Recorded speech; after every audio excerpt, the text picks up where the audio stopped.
Hi, welcome back, everybody. So, today we have the privilege of learning about the transformative world of Rudolf Steiner and, um, and his educational philosophy, as well as the unique framework of the Waldorf education. For those of you who are new to the Steiner model, it basically believed in holistic learning, meaning that Steiner looked at education as nurturing the whole child, meaning looking at the spiritually or per se, or should I say, nurturing the spiritual, the intellectual, and the emotional aspect of the child during learning. Now, we know that this is in a sharp contrast to the current education system, or should I say most traditional models, which emphasize on memorization or regurgitating information, or from my observation, straight up indoctrination. Now, joining us today to demystify human biology, human learning, and talk to us about this extremely powerful framework of learning, the Steiner model and the Waldorf education system or model, is our smart guest, Elana Freeland. Welcome, Elana. How are you? Hi, thanks, Faith. That was good, nice and concise.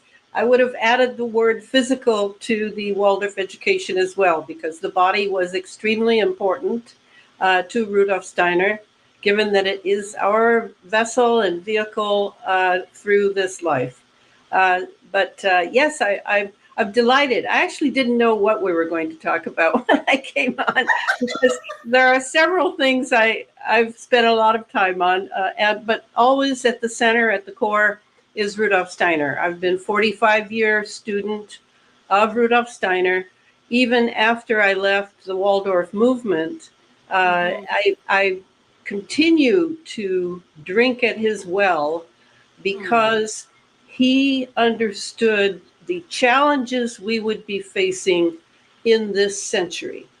And he attempted in his lifetime, which was cut short, and it was definitely beyond suspicious, he attempted to prepare the people listening to him for this time of trials and tribulations, you could call it, that we all now are too familiar with.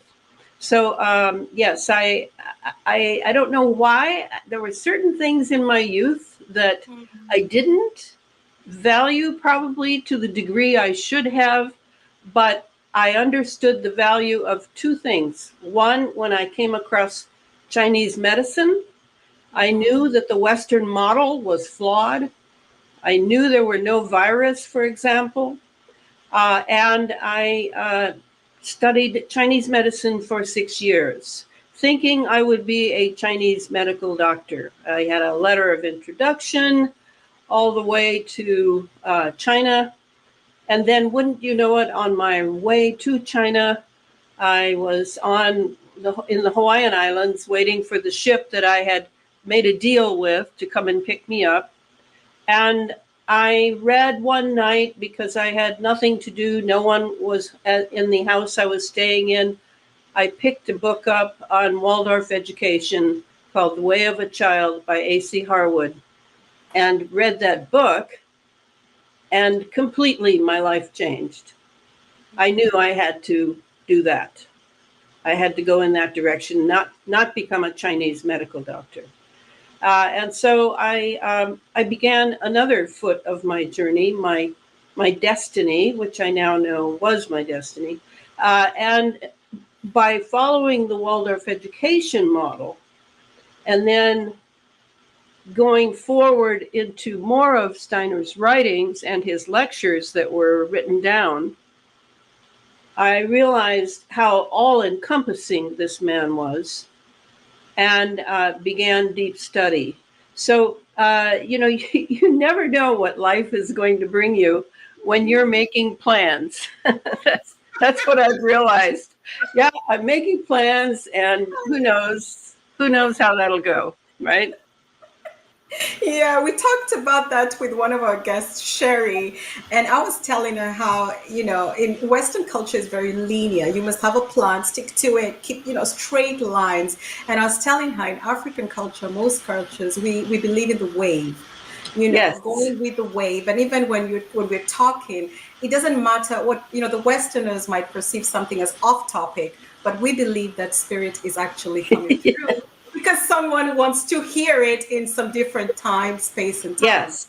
So Yes. it's all relevant, all relative, and all at the right time.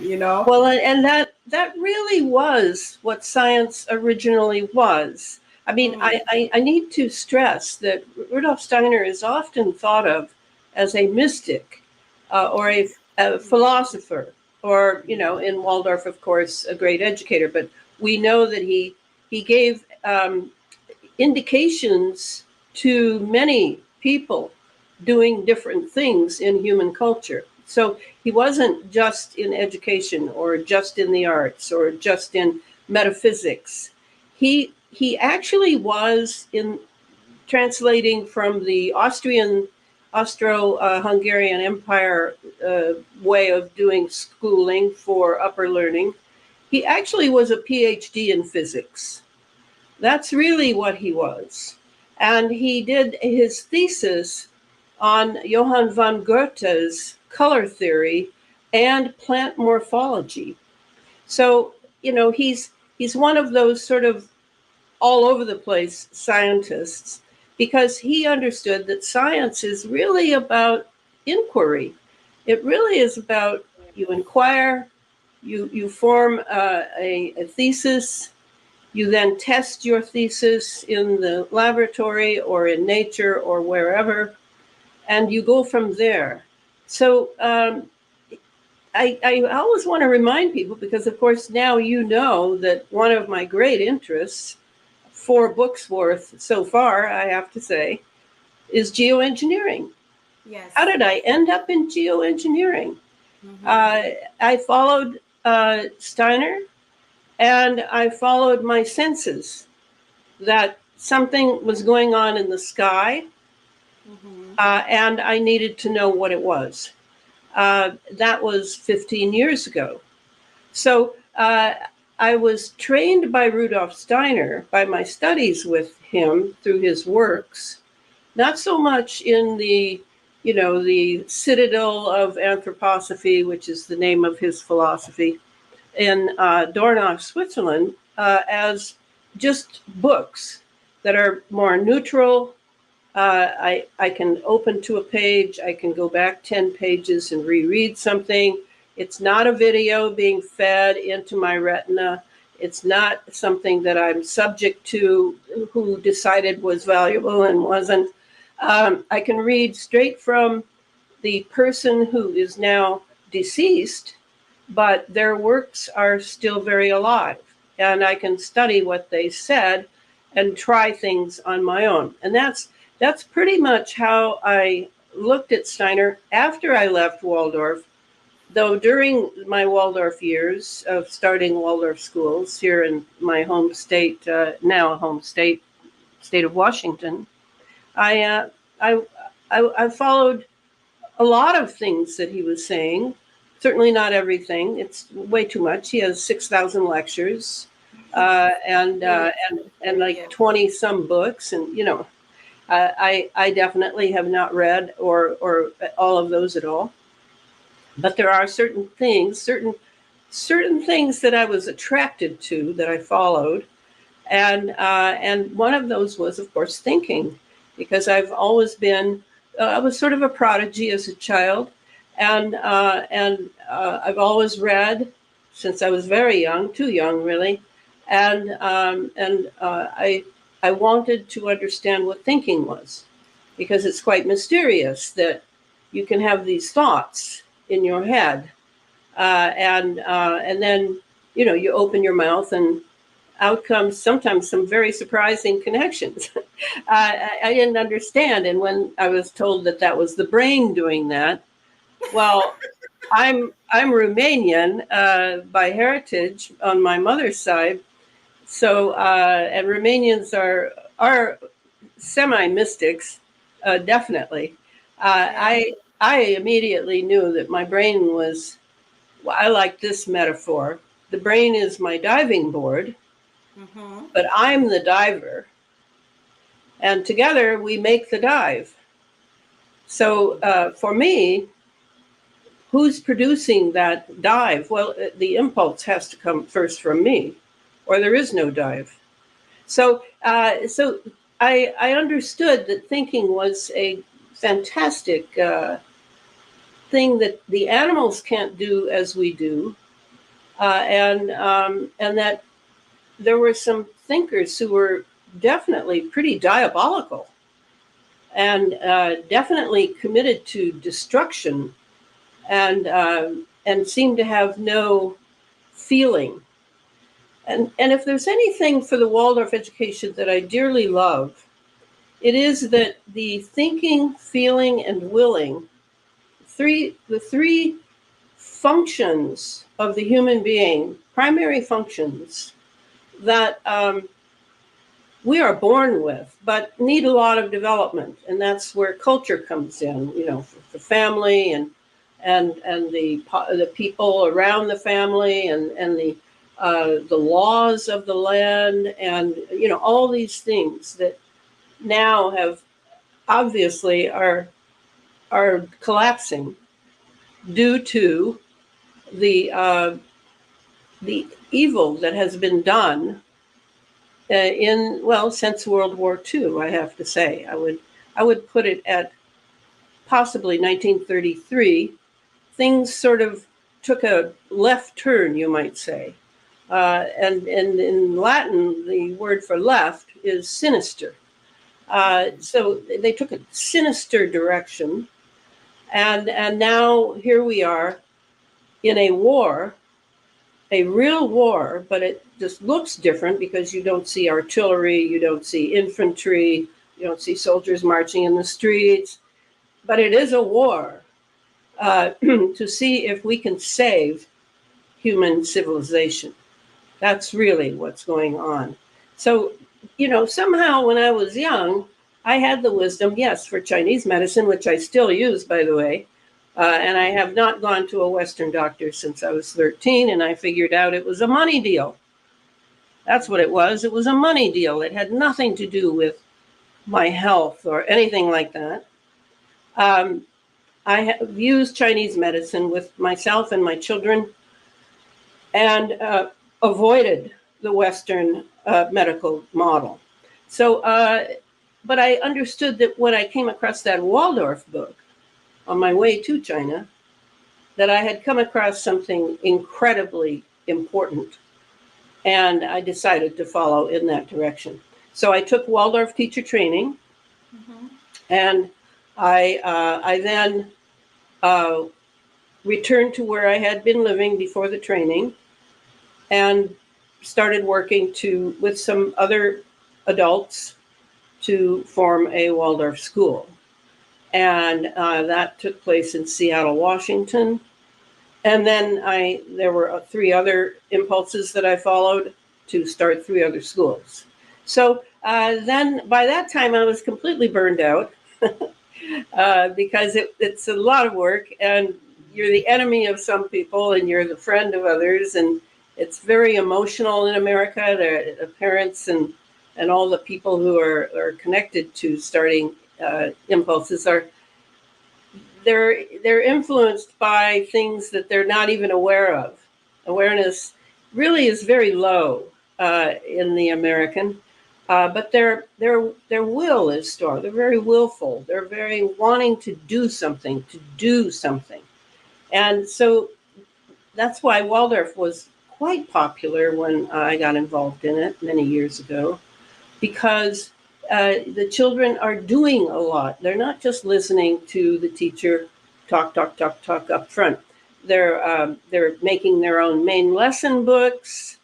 They're actively listening to myths, fairy tales, legends, very old stories with many archetypes in them, with many deep feeding elements to the soul, because Rudolf Steiner was very clear that each child comes to the earth for this incarnation, and their soul has already lived many, many lifetimes before in different cultures, in different civilizations. They have undergone traumas. They have undergone epiphanies. The gamut is very extensive. So rather than teach a child spiritual principles, that they do not have the forces yet to direct the way they will when they're adult, you lay open these wonderful stories of the hero and the anti-hero, things that are done and not done, and how things turn out from that. So you get all these wonderful pictures, because the right brain is very active in a child, the left brain less so at that point in their development. So you have that, and then you have painting. They're painting a picture out of the story. You might have clay modeling. You might have a eurythmy, which is a study of a certain type of beautiful movement that follows an understanding of the etheric forces in the earth and in the human being. The wisdom is incredible in Waldorf. And at first, when you start, maybe you're following Steiner's primary lectures for the classroom, the study of man, where he lays out this needs to be covered and this needs to be covered, and then you do this way, and you do that way. But you're still feeling for what a sailor friend of mine used to call sailing by the seat of your pants. And that has to come next, where you get a feeling for how you're teaching through the arts, through mythology, through the so-called intangibles, including physical exercise, what you're doing physically to support this approach to academics, because it is an approach, but it's a long approach from grade 1 all the way to, I would say, in grade 5, you finally begin to study mathematics and other sciences sort of more scientifically, with more facts, but you're still ensconcing them in doing, so that the child is experiencing it through his body, through her brain, through her understanding, her feeling, the emotional bodies.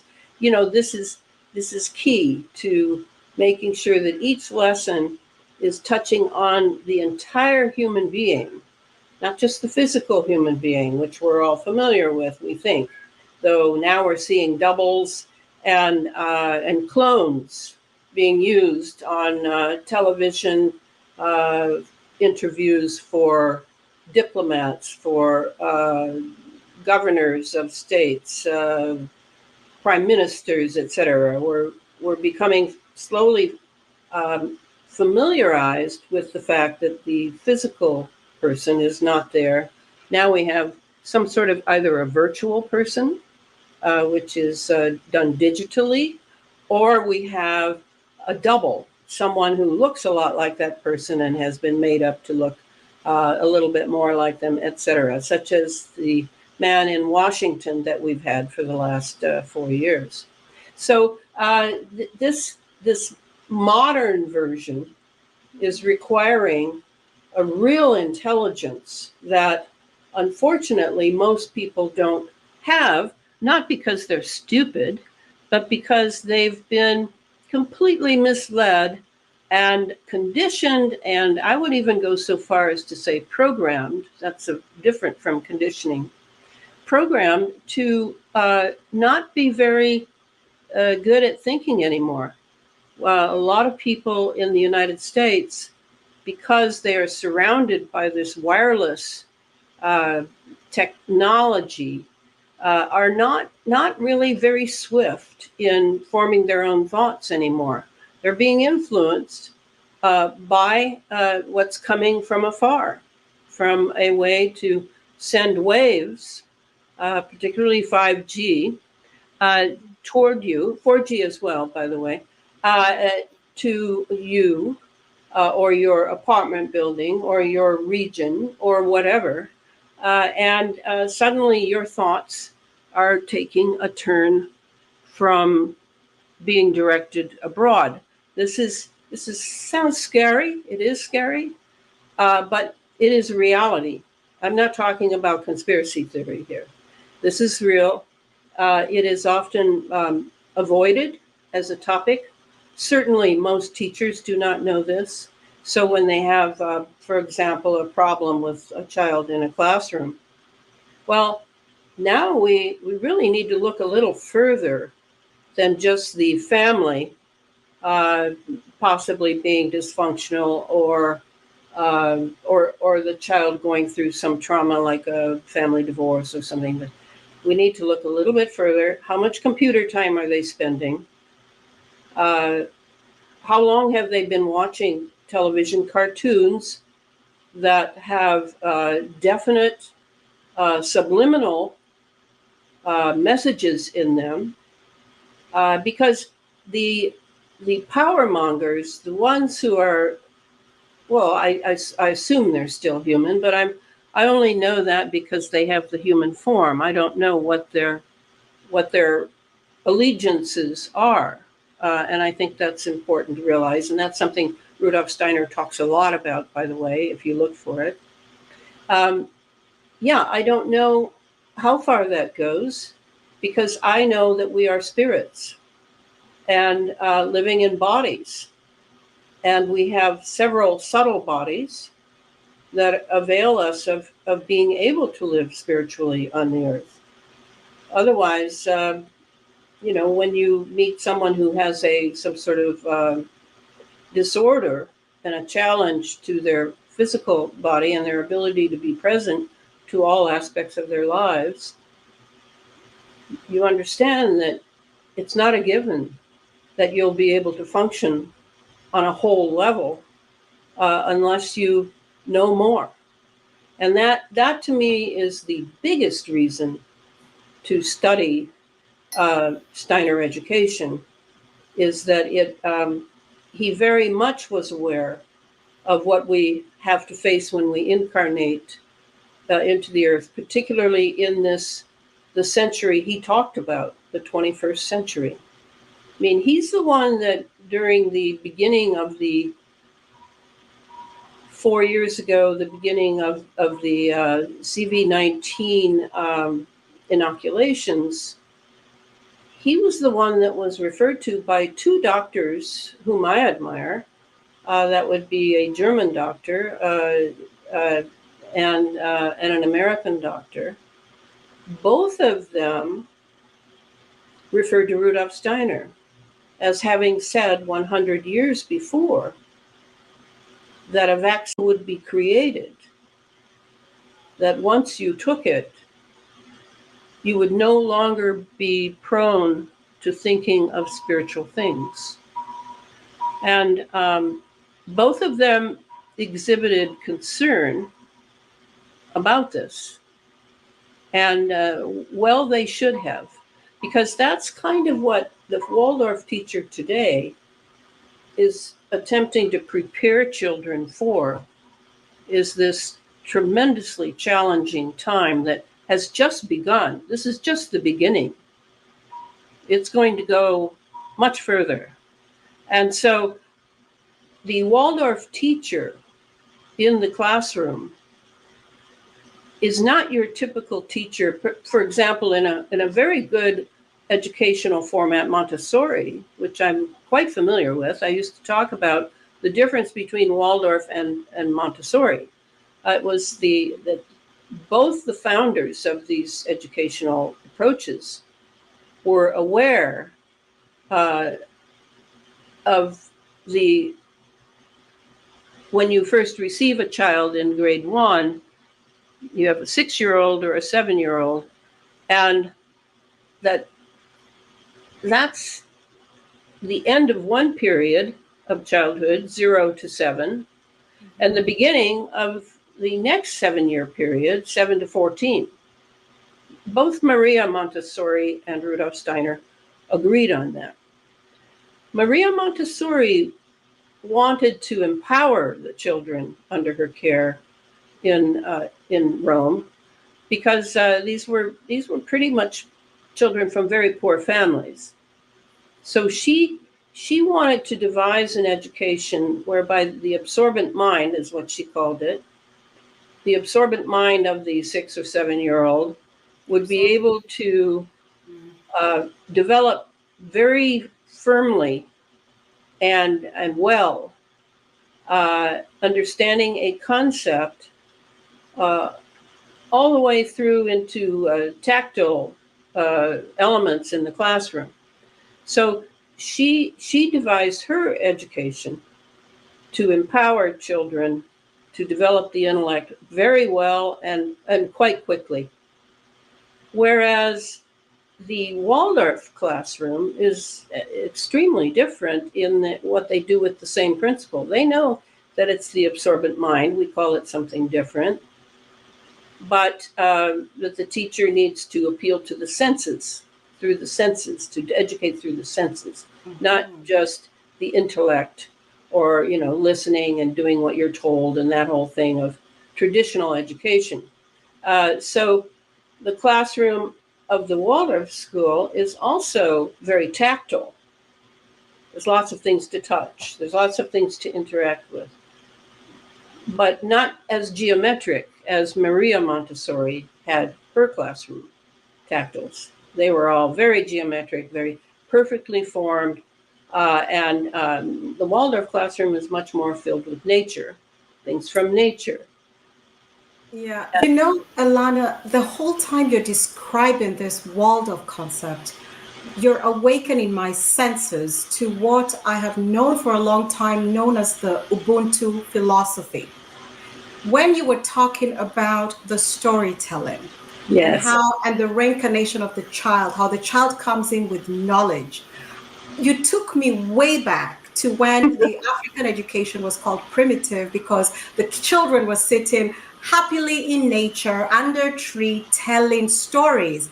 And this is what you described in the Waldorf. I see so many similarities with this Ubuntu philosophy. For those who don't know what that means, is you are because I am.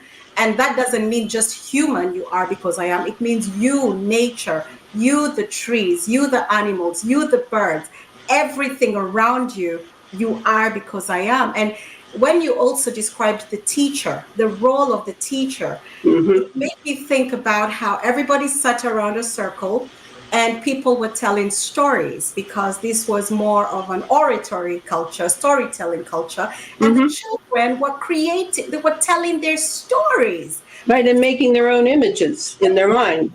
Imagery, drawing their own imagery. Nobody gave them what to draw. They were utilizing their senses and their imagination, and it was coming from within, so it was inside out.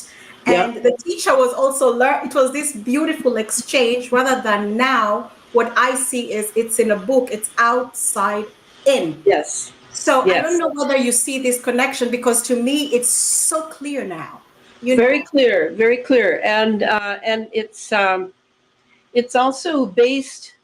If you go far enough into Western education, you'll find, take for example the philosopher, I don't know what he was called, Jean Piaget, and Piaget discovered, this would be in I think the 1920s,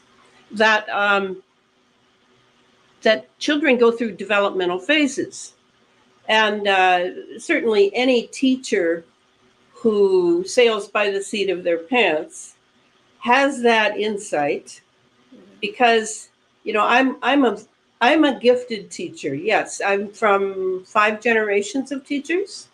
I'm sure that when I was choosing my parental line and still in the spiritual world, that I chose a line of teachers, thinking it might help me with what I wanted to do this lifetime.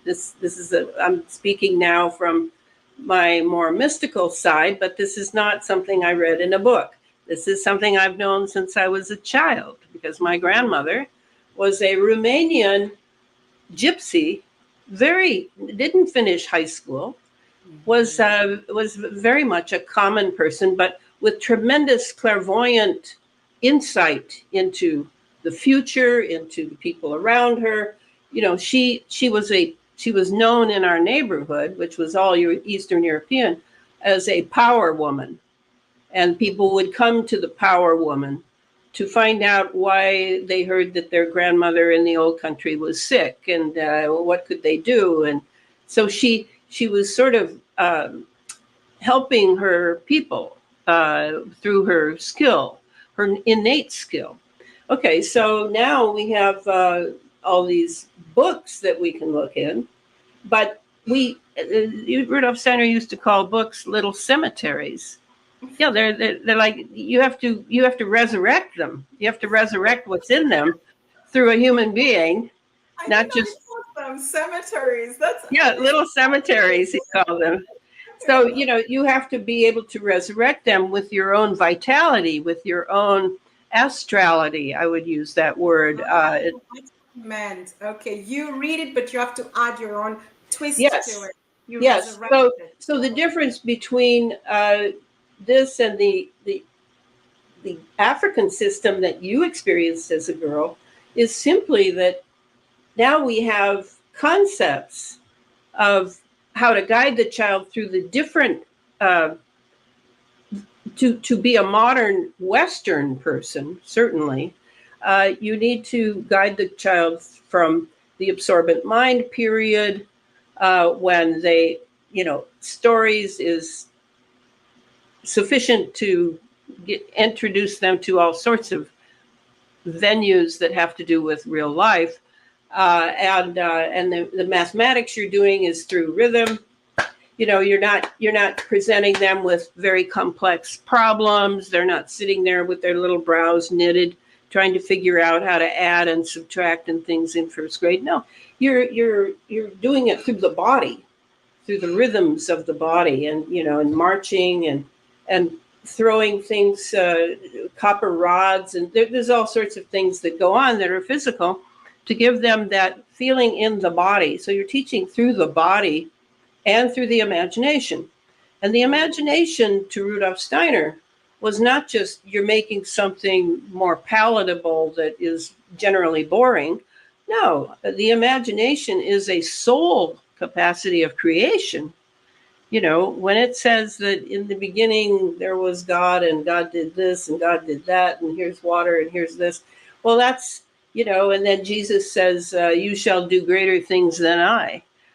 This is the realm it'll come through, is through the imagination. But you have to bring the imagination along from a very tiny child's all the way through high school, and hopefully they will not kill it when they go to college and are involved with people from the culture that they've been born into. So you're preparing the child through these principles, through these concepts that have proven to be true for thousands of years, basically, in the Waldorf classroom. So if you just follow the curriculum, you can find your feet eventually and be teaching straight out of yourself, especially if you spend lots of time prepping your lessons. You know, and I was often very behind in that. You know, I'd have the children saying, I'd stop and go, what happened next? And they'd say, oh, well, this happened, you know, and then this happened and this happened, you know, and they'd help me because I was Robert's brain, right? Yeah, because, well, and I was doing so much administration when you start a school that I couldn't do the teaching to the degree I wanted to do it. So anyway, no, it's brilliant. It's absolutely brilliant. Is there anything and I must add, Elana, I didn't have the privilege of learning under the Ubuntu philosophy. You know why? You know why? Because unfortunately, this was deemed primitive. So in Africa today, yes, It is shunned, okay? What we're talking about right now is shunned. And right now, everything, well, most of the education is totally westernized. Classroom, sit down with your Yes, tablet and your phone. terrible. And So we're now, not going through the traditional education system that we're talking about right now. I'm also a product of this, yes, unfortunately. But it, I did know what was deemed primitive. I yeah. did have the privilege, Elana, of visiting a Waldorf school in Kenya, Nairobi. Oh, And let me good. tell you, because I had already started learning about sacred geometry and all this stuff, as we Yeah, were driving through the driveway, I could see the sacred geometry, how it was set up. I could yeah, see the traditional setup, everything in alignment with nature, the yes. geometry, the everything was so in alignment. But guess what? The feedback I got from the parents whose children were there is it's primitive, it's backward, and it's overpriced Well, it's because it always was overpriced. traditional and it looked nature based. It looked not so sophisticated, if you know what I mean. So Yeah. that's fund as well. Just to clarify, that's this Ubuntu philosophy is not happening in our Well, class. and you might think that it's simply because the Westerners in charge of education in a nation or a district or whatever uh, just don't know.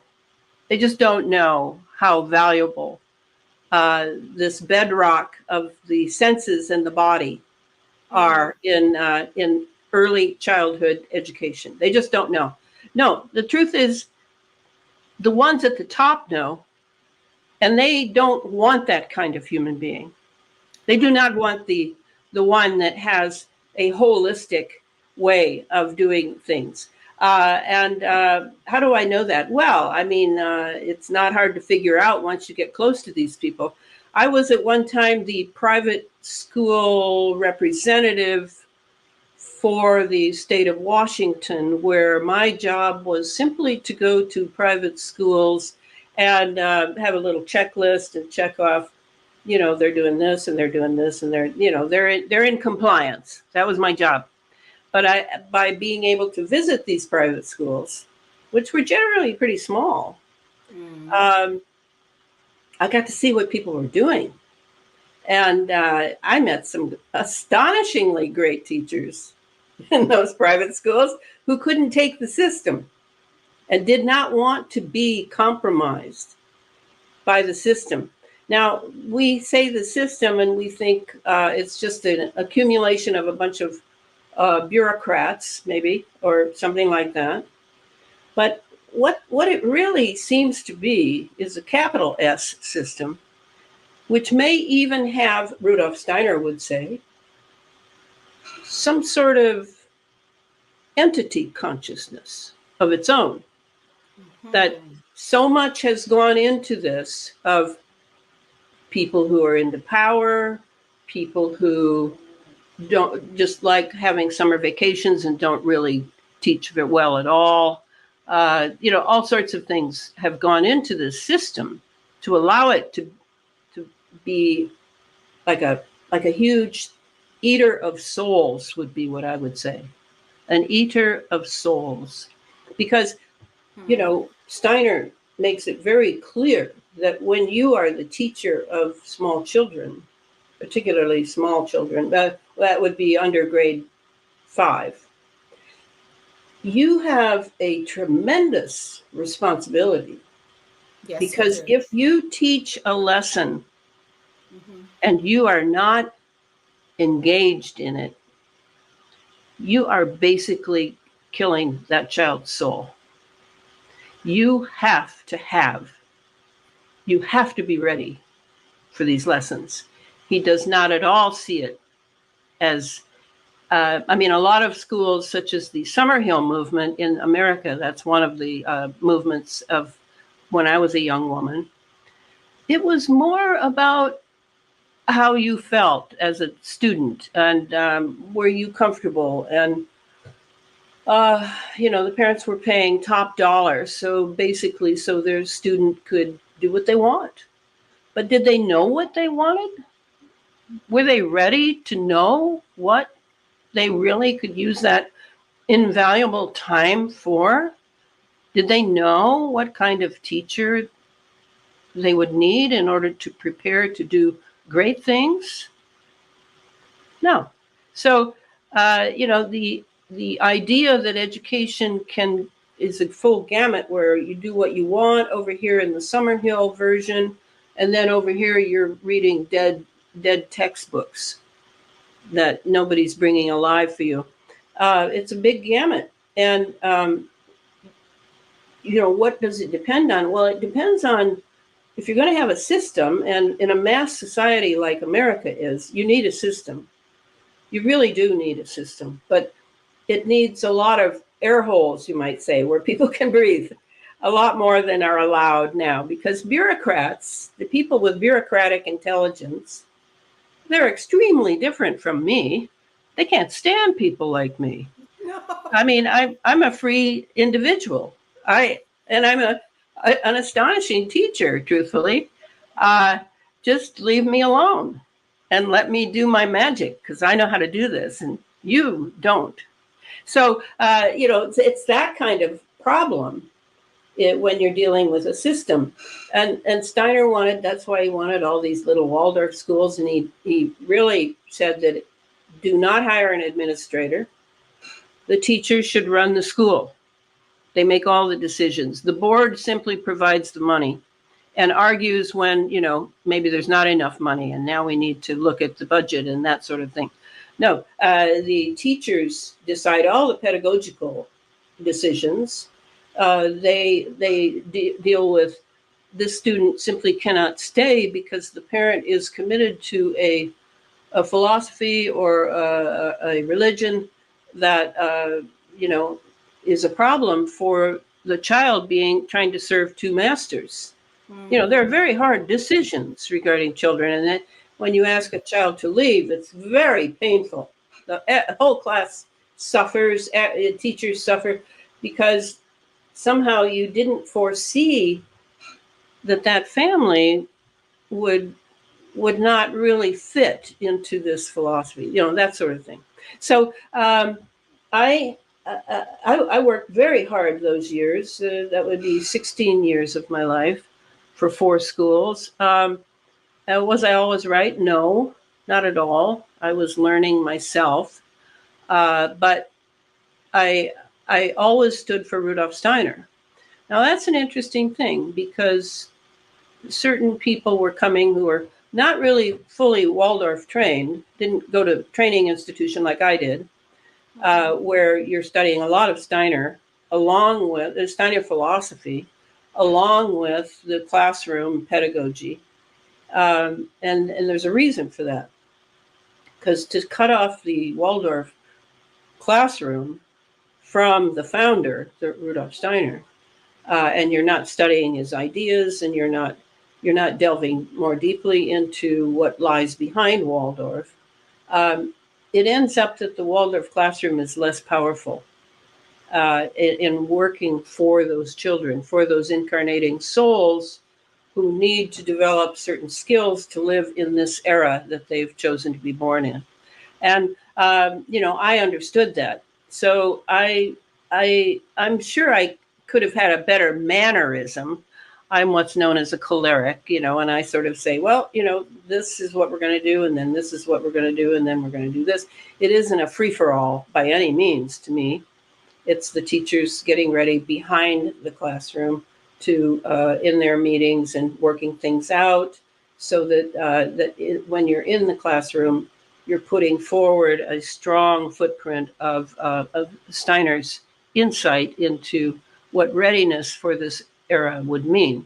So, when you have a lot of faculty who just want to take their own way and don't really study Steiner, but sort of fake it, it gets to be very difficult. And that's why I finally left the movement, is I just didn't feel that people took it as seriously as I did. And I ended up being the bad guy all the time, and that certainly is not fun. So that was it. But I put 16 years into it, and there are some children who are probably grateful to me now that they're older and they see what that meant. And we had so many things are done in Waldorf that they will never see again in this culture, ever. They will not hear stories like that. They will not make their own main lesson books. They will not sing all the time. Sing many, many songs, and I even, used to sing my instructions, just because it was more fun. But this the it's such a gift, and so when you have the high tuition, to say a word for that here in America, that's required because it's if you allow federal funding of Waldorf schools, well, they're going to be in the classroom. And they're going to want this, that, and the other. And there's no way that that should be allowed because they do not have the consciousness that will match what Rudolf Steiner had in mind. So the parents have to support the Waldorf school in whatever way it has to be supported. And that's part of the initial interview with a family. Yeah. And Elana, how do you see the evolution of learning? Because I'm seeing a trend taking root, and this is the trend of homeschooling. There are certain parents who are dissatisfied, and but they're between a hard place and a rock because they have their work, their job, they can't be home, so they're looking for online programs that can substitute or can help with this transition. But they really want to homeschool.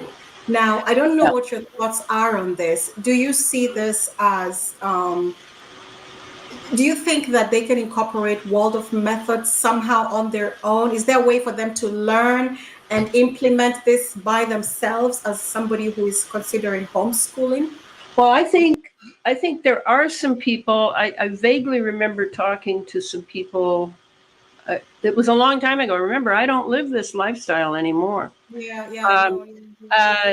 Who had formed an online course by, I think, a few Waldorf teachers, experienced, and the parents could pay a reasonable tuition to take that course, and then certain things would be defined or they would be helped to understand certain essentials that have to be there. One that I think of right away, because when I was the private school rep, I also visited homeschools.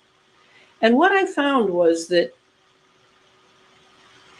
the homeschooling, it makes it difficult if the home is primary and the homeschooling is secondary. And what that means is the schedule changes all the time. And there's no rhythm. There's no rhythm. Well, you can't teach and expect great things from what you're teaching if you don't keep a rhythm. I don't mean a stentorian schedule. I mean a rhythm that where to you, the homeowner and the parent or whatever of the children, if you don't understand that transmission called education, right there has to be sort of number one, at least for several hours. And I don't think it works. I think it's too much mama. And what I mean by mama is, mama says, oh, I know you tried the best you could. Oh, and that drawing's so nice. Well, and when it's really not. So, that sort of phony baloney in the name of love, no, that can't be allowed.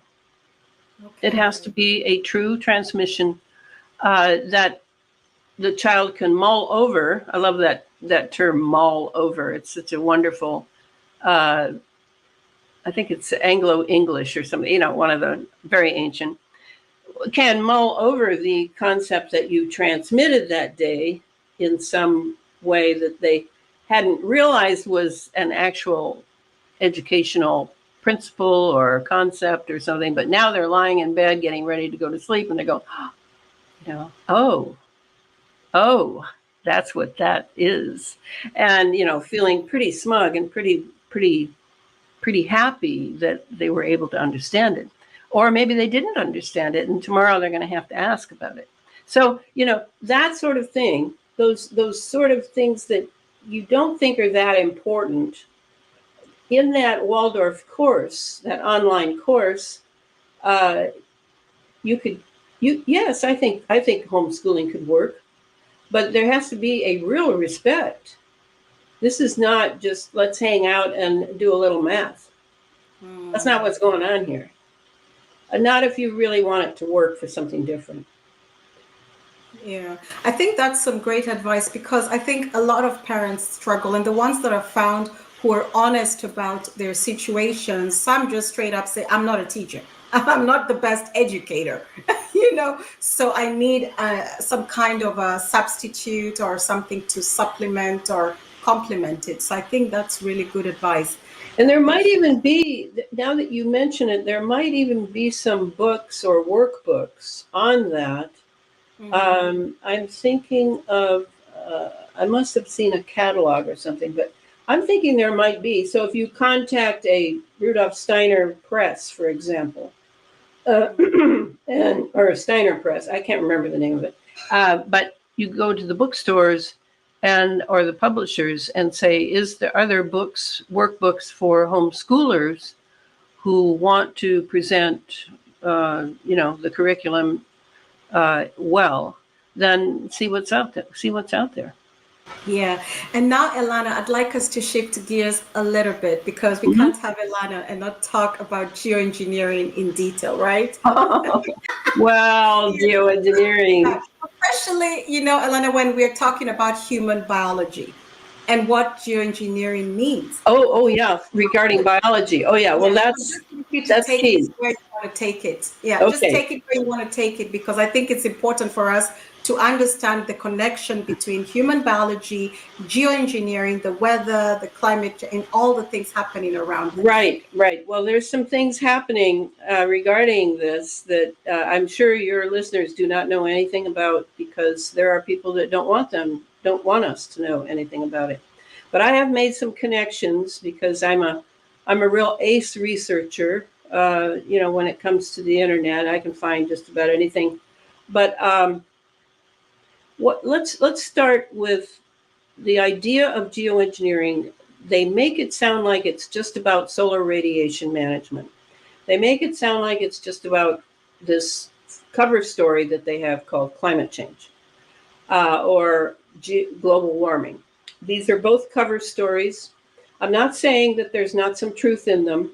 That's one thing you learn if you pay attention. I studied MK Ultra, which is a CIA mind control program. I studied that for years in order to understand intelligence agencies, because they're running pretty much everything now. Certainly they're running geoengineering in the sense that people report, different departments report to them, because geoengineering is not what the press is telling you it is. It has nothing to do with making you safe from solar radiation.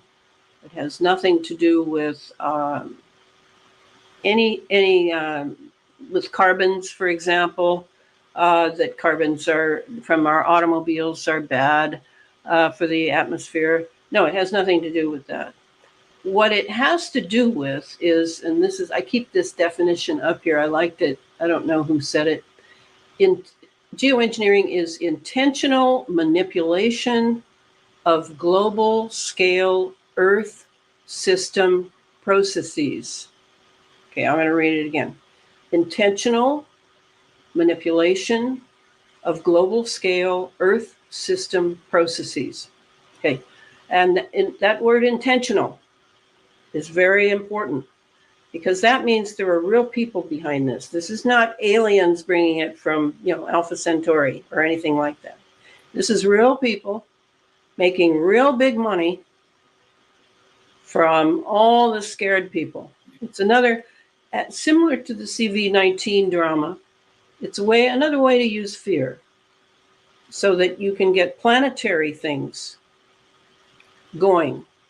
And the planetary the planetary size element is essential to these globalists who used to be called in the old days, 100 years ago, internationalists, because they've been working on this project to have a global government over all sovereign nations for over 100 years. So this is just the latest chapter, and a very extreme chapter it has been, as you well know. So what geoengineering is really about, this list comes from Clifford Carnicom, an independent scientist that life introduced me to. You know how things happen. As you're making plans over here, then life brings you the very person you need for the next 20 years. And I met Clifford Carnicom at a breakfast back in 2005 or so. And he started talking about what he was studying. He was seeing these jets flying in the sky with this stuff spewing out the back that people kept telling him were contrails. But he's a chemist. He was trained in chemistry as one of his subjects. And he knew that that wasn't ice and water and condensation. No, this was a chemical signature he was seeing coming out of these jets. And that was way back in 2005. And he'd been seeing those jets since 1995. So he was collecting condensation that would come down after the jet had passed. And he was able to finally, and then put it under his microscope and maybe put it in a petri dish and add some chemicals and see some reactions in order to figure out what exactly was coming out of these jets. That was the beginning. And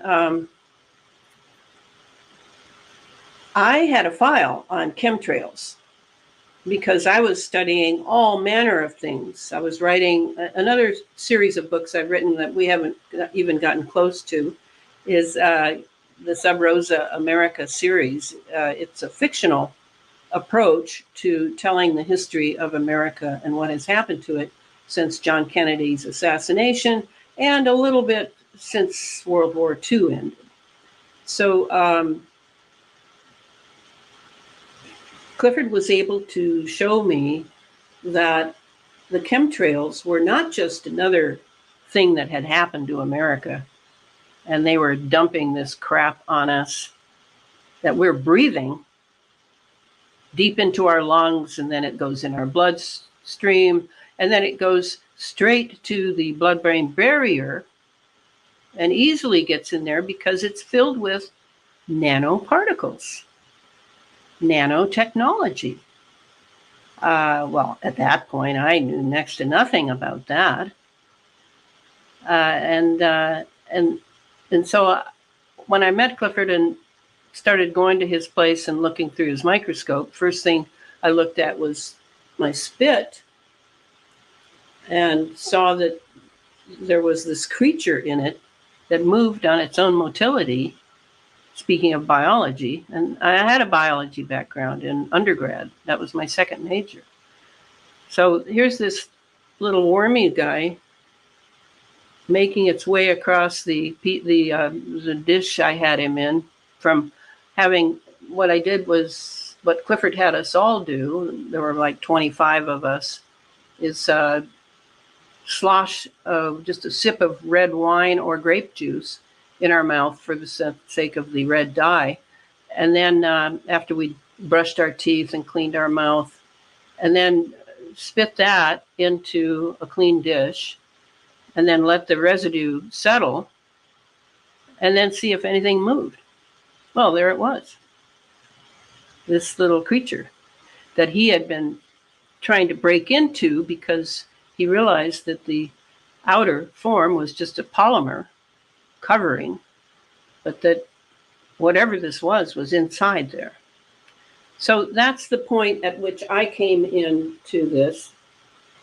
And I began to read everything I could find that was published, and there wasn't much, on the chemtrails and what other people had written, and study their, and make notes and stuff. I began to get very serious about this because I realized that if they were dumping that from the sky, they're dumping pathogens, for example. If this really was a pathogen, like Morgellons, and I already knew about Morgellons, and I had interviewed people who have Morgellons, and how serious that is. If they were dumping Morgellons from the sky, and this little thing moving across the dish looked just like something someone had picked out of their scalp. Well, this was a crime. This was a massive crime. And that our military, which I thought was running the geoengineering, despite the fact that NASA lies all the time. I knew that already then. I've been studying this for all my adult life because back in the 60s, we had all experienced Vietnam. We had all experienced these big corporations having oil dumps off the coast of California and killing all the seagulls and fish and everything. So we knew that corporations and governments were not to be trusted. So that I was studying all of this, and I had files on just about everything. That's how I came into it. And each book I've written 4. The 4th one will be out in February 2025 from Inner Traditions Publishing. Each book, I unveil another layer, because at first I didn't see the importance of the Morgellons, which is definitely synthetic biology. And synthetic biology is basically a misnomer. There's a term for it. I don't remember right now, but no, there's no biology if it's synthetic. Or they use biology to make synthetic cells, synthetic parasites, synthetic everything. Synthetic DNA, because of the transhuman agenda. They want to turn the human being into a singularity automaton, and they want to spit in God's eye, you might say, or in Mother Nature's eye. And Elana, you talk about the U.S. when we talk about the geoengineering and the chemtrails, but this is happening in your everywhere. research. It's everywhere. Yeah, it's everywhere now. Because part of it is, think about it, they're dumping in the upper atmosphere. That was the stratosphere. We live in the troposphere. And then a lot of this stuff comes down. And then there are the winds, there are the rain. They're controlling the wind, they're controlling the rain. This is all AI control. The weather is absolutely controlled. And the clouds, those clouds that everybody loves, I guess, well, they're plasma. These aren't the clouds I had when I was a child. These are made of plasma. And I have plenty of proof for that. So no, it's been one layer after another to figure out what these elites, these people who have governed the planet for thousands of years, what they have in mind for the human being. Because we're breathing all this in. This aerosol delivery system is just a godsend for them. It's just, and now they put the CV-19, so-called, into the aerosol program as well. And now we're breathing all that in. So this is very serious. And this is why I've spent 13 years, or maybe 15 now, just on this. I haven't had time to all the other things I'm interested in or that I know things about. Other than MK Ultra, I do keep up with MK Ultra to a degree, to help the people who are victims from it write their stories. I do that because they often don't have money or resources, and I do a freebie now and then. So other than that, though, I pretty much spend every day, there are no vacations, there is no break, on getting these books written. Now I'm working on the synthetic biology book that will be out after the geoengineering book comes out in February. and all that is not to save people today. I think most people are now mind controlled. I don't think they're at all aware. And so I'm writing these books for the future, for people who will read. I live in a nation where nobody reads. I mean, they don't read. They would rather watch a video and make that short too. That is global now, you know. Yeah. I've read studies about the attention span, Yeah. the reduction in the attention span. I think every year it keeps dropping That's right. drastically. It's like a steep drop. And you can see that also in how we are evolving from longer videos to YouTube shorts to the TikTok 30 seconds. This is also showing how they are responding to the attention span. And Right. you also hear people saying, oh, I don't want the video to be too long, you know, just 5 minutes, but you can't learn anything in 2 minutes or 1 No. minute.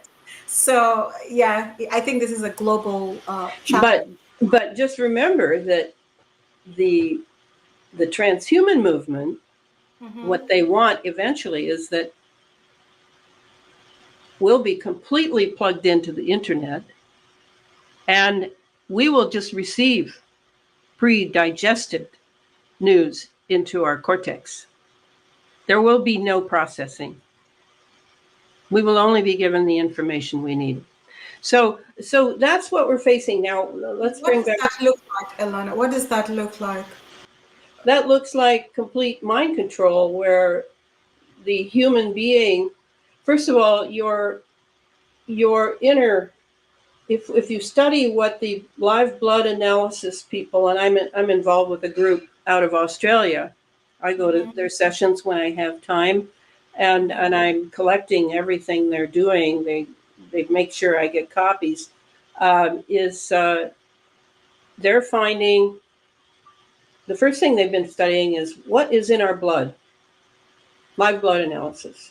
They're using dark field microscopy. They're using very expensive microscopes in order to see on this scale, and they're finding not just the CV19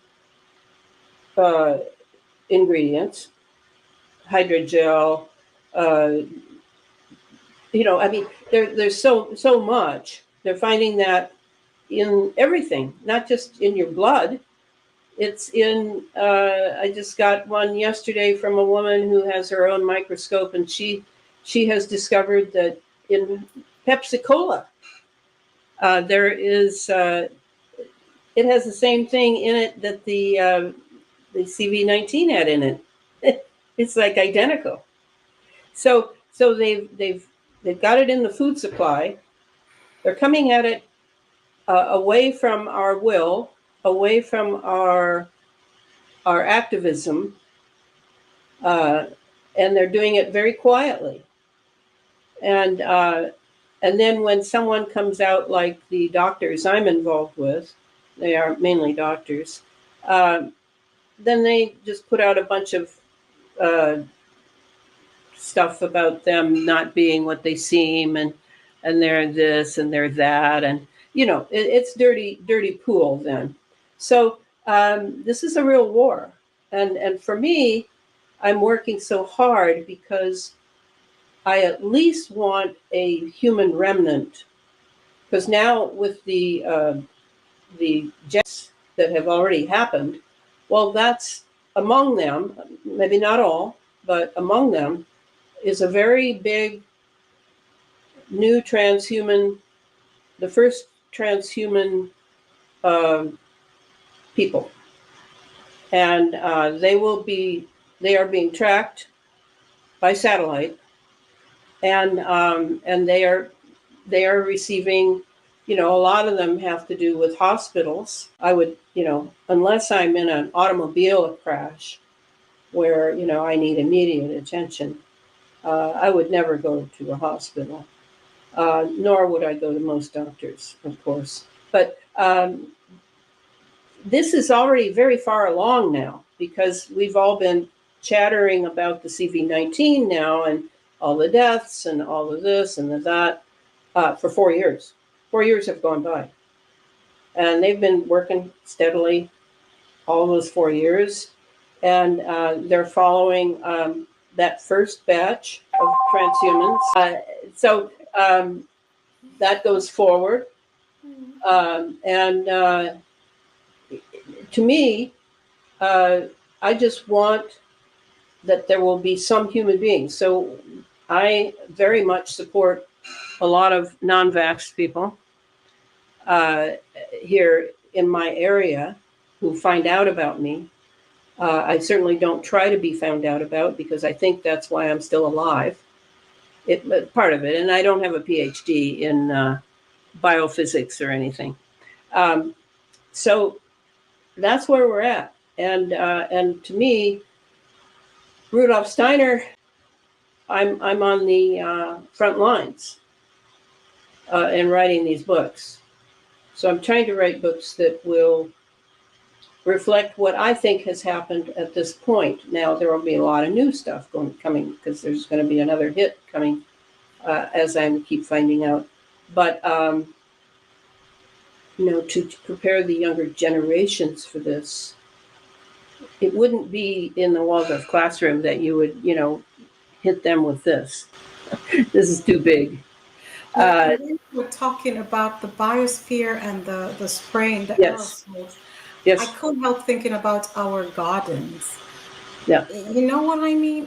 I was just thinking, it just got me thinking. I understand. Like our gardens, because we all got crazy about gardening and growing our food. But you used saving the bees by putting flowers. We all got crazy. But now, what does that mean? But if you are using GMO seed, then it's not a real garden, because when you buy the seed, it's kind of like, you're looking on the black market now for seed, in that you want to find someone who has a conscience and has what's called heirloom seed. People don't know this, and they're still eating GMOs. I eat GMOs when I go out to a restaurant. I can't help it. I know they're using that because it's cheaper. Here in America, GMOs are everywhere. But for my own daily use, I only eat organic. Only. I never buy any GMO foods, because that seed is synthetic. See, I don't think you're getting any nutrients from it either, because it's synthetic seed. It's not real. I mean, it is real. We have the seed to deal with. We have the rain to deal with. We have the... No, I know. I was getting to that. You will still have the geoengineered weather. You will still have that. Okay. But it's the seed that is the important part. The rest, you keep your immune system strong. And there is a way to do that, and I will cover that in this book. You keep it strong and vital, and it will handle the rest. But not if you eat synthetic seed. Then all bets are off. So that's the tack I'm taking. Now, everybody's making their own decisions now, and everybody has it's kind of like looking at the elephant in the living room, right? When one person feels the trunk, one person feels the tail, and they think the tail is everything, that sort of thing. That's where we are now, because our masters, the ones who run this planet and have run it for thousands of years, the Satanists, they're Satanists. I can't say anything good about them. They're completely captured. I certainly wish the best of that they can possibly get themselves out of what they're in, but I don't think there's any way by which they could turn to another path. So that's going on, and that's what geoengineering means. Now, I was going to read you Clifford's list because I think it's important. Okay, so we have, I don't know if you can read it, but we have, But yeah, just read it for us. yeah, we have, Thank you. there are 7 basic operations going on with geoengineering. The Mhm. first one is weather engineering. All the weather is engineered now. There is no natural weather that I know of. Maybe the weather that is coming off the South Pacific at the in the night, that then is scooped up very quickly by the U.S. Navy and Merchant Marines and Air Force, and pulled along the coast with radar and what's it called? Well, anyway, with technology, pulled all the way up to right off coast where I am, so that it can be tacked onto the jet stream that is over Vancouver Island north of me. And then they yank that jet stream because they control the jet stream entirely. They pull it all the way across the United States and then decide on what kind of weather they want. They want a tornado, if they want a flood, if they want a drought, whatever they want. And then they take it to the Atlantic, and then there's an Atlantic part that they hook up with for Europe, for Africa, etc. Okay, so that's weather engineering.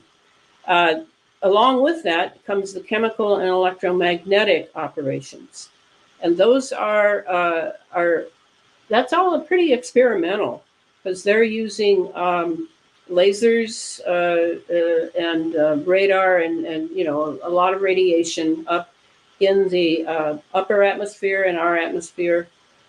They're creating plasma. They create the plasma clouds with electromagnetism and gases.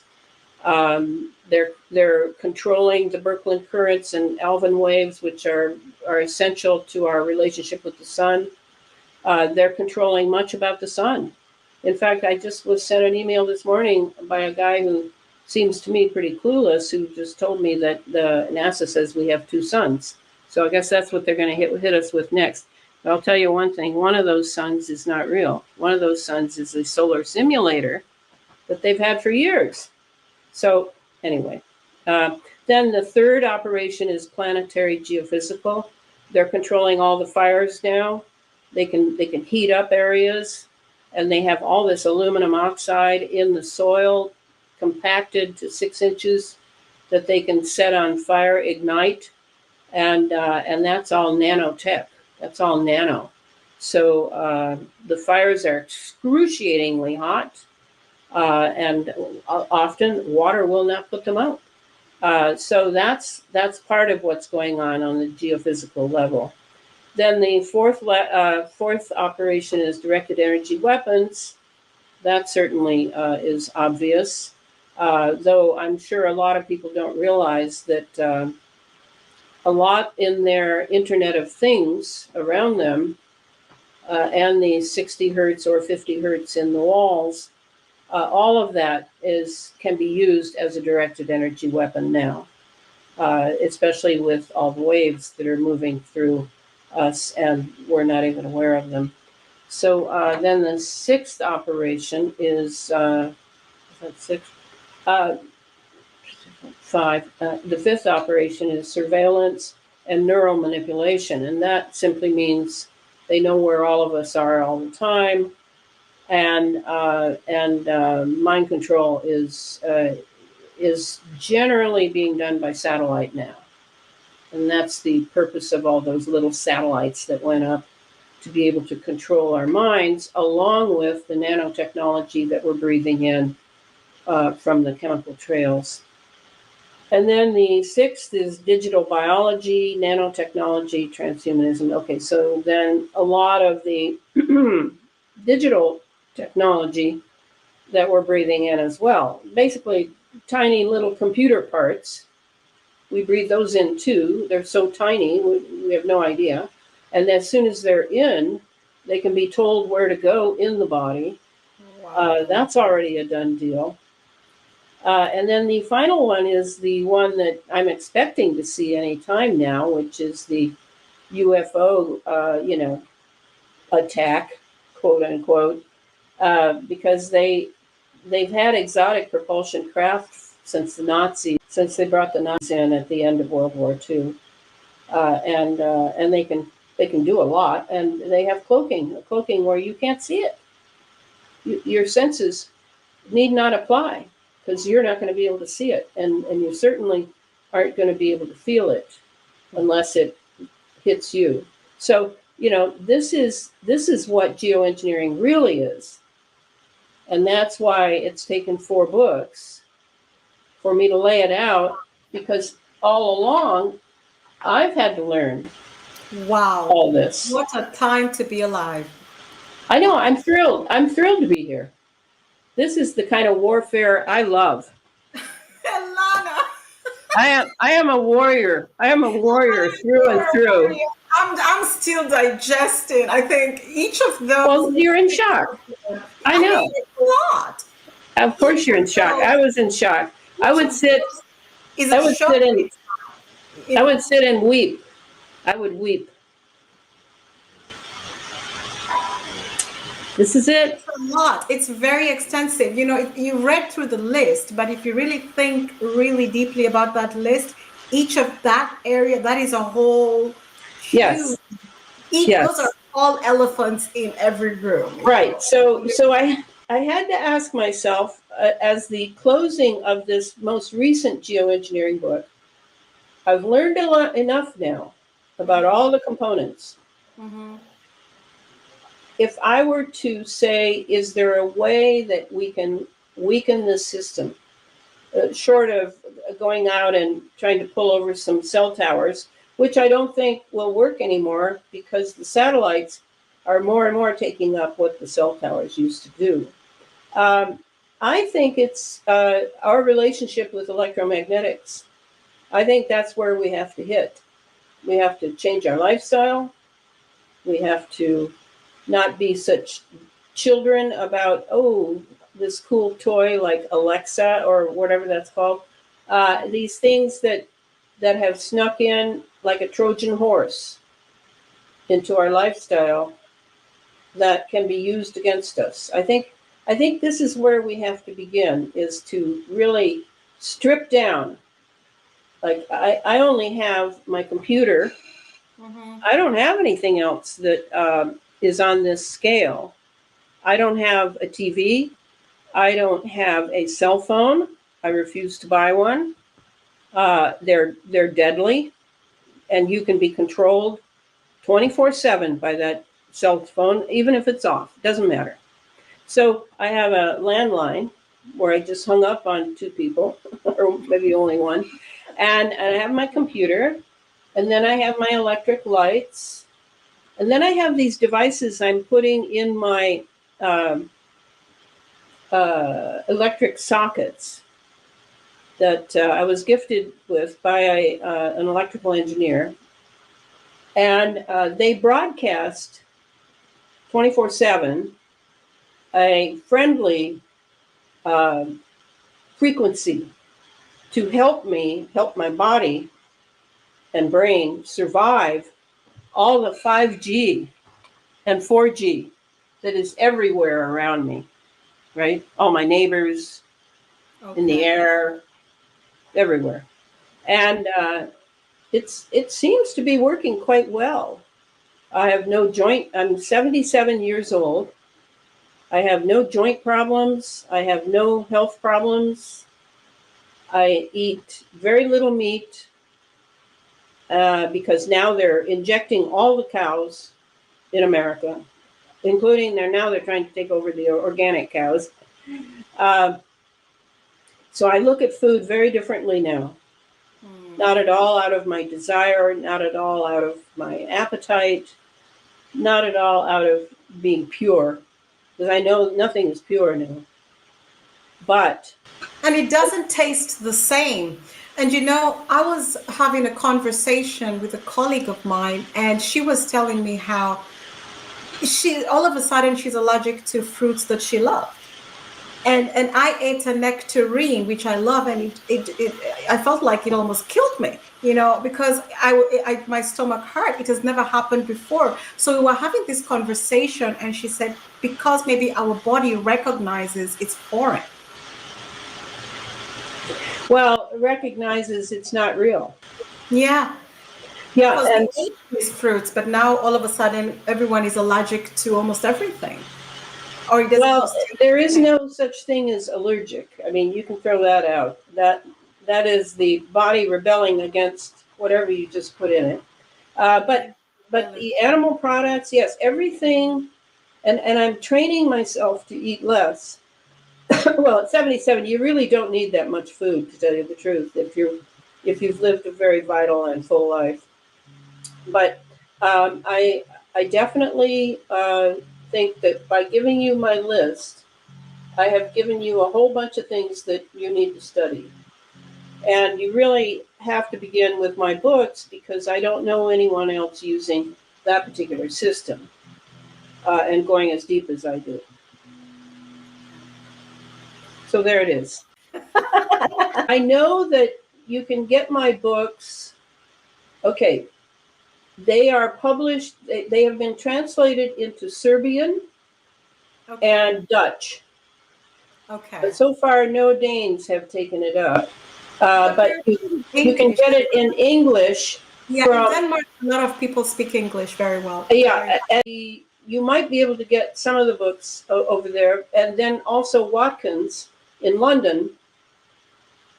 I have heard that they carry my books. So, in Europe, I'm kind of clueless as to where you would get the books. Yeah, But it's you very probably know tricky. more than I do. Yeah, it's very tricky sometimes because Amazon. And if people want the book I would recommend, in lieu of the two that'll be coming out very shortly, is called Geoengineered Transhumanism. Now, I wrote that in 2021, and it's a very fat book, and it's expensive. But if you want color photos, the Amazon version is black and white. Nothing I can do about that. But the color photos would be from the Rudolf Steiner bookstore in Seattle, Washington. And you can find him on the net. And he carries everything I write, actually. Very kind of him. And I would recommend that book, even though the shipping would probably be a bit dear, but not nearly as dear as it is to send it to Australia. I recently had to send a couple of versions to Australia. It cost me as much in postage as the books did. Yeah, but yeah, try sending it to Africa. It costs you 3 times. It's almost Yes. impossible. Yeah. And you can Crazy. tell by that the people, they don't want to know these things. You can really You tell. can really tell. Yeah, you can. Yeah, they really. Yeah, you can really tell. Yeah. And But your show is the first one I've ever done, which has half Rudolf Steiner and Waldorf and half geoengineering. I've never done that before. we went with the wave. We did the wave. We did the wave. Yes. Very nice. Yeah. Very nice. I totally enjoyed it. I hope you will be back. And, Elana, I want to thank you so much for coming on and sharing your knowledge and your information. It was so much. It was fun, but it was also thought-provoking, I must say. Yes. There's a lot to think about here. And I'll let you have the last word, and then we can head out. Well, my last word is simply wake up, and if you are awake, figure out how you're going to stay awake in all the ways that you don't even know are coming yet, and value your humanity. It's not a matter of nations, just nations now, or races, or any of that. It's a matter of the human being is under massive, massive assault. So we think of our children, we think of the future. We need to study. We need to do research. We need to take this very seriously and put it forward as probably the most important thing going on in our lives today. Yeah. Okay. So thank you so much, Elana. To all our listeners, thank you for stopping by. This was our smart sister, Elana Freeland, who has shared so much on the Rudolf Steiner framework of education, or should I say his philosophy and the world of education, as well as geoengineering. As you all heard today, we went with a wave of things. And we did a part 2. So I think you're in for a treat. I want to thank you all again. And as always, until next time, goodbye.